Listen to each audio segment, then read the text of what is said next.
Attorno ad un marocchino e ad un albanese ruotava un traffico di cocaina e hashish da 15.000 euro a settimana. Il giro di spaccio contava su una rete capillare nel Veneto orientale, Venezia, Treviso, Pordenone e anche di tossicodipendenti costretti a diventare spacciatori per procurarsi la sostanza stupefacente. Vivono da molto tempo nel territorio, quindi erano molto capillari.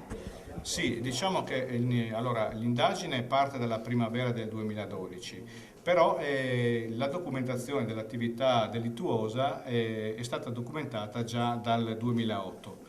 Quindi praticamente abbiamo un'organizzazione molto radicata sul territorio ed in particolare per quanto riguarda la provincia di Venezia, quella di Pordenone, di Udine e di Treviso.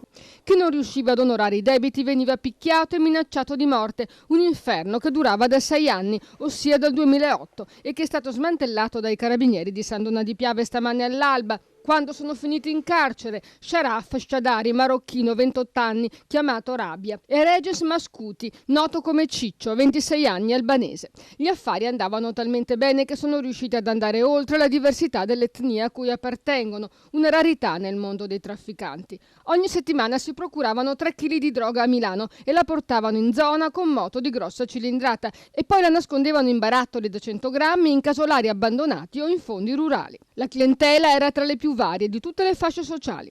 L'episodio più particolare si ha nella campagna di Motta di Livenza, dove un agricoltore, mentre stava lavorando i campi, ha inavvertitamente rotto 2 di questi vasi, quindi praticamente ha sparso nel terreno 200 grammi di cocaina. Ecco, in questo caso i 2 sodali si sono a lui rivolti chiedendo con minacce di morte la restituzione dello stupefacente, attenzione, non proprio il pagamento del controvalore, ma la restituzione dello stupefacente, proprio perché erano convinti che il contadino stesso avesse nascosto lo stupefacente per poterlo poi rivendere e trarne un profitto.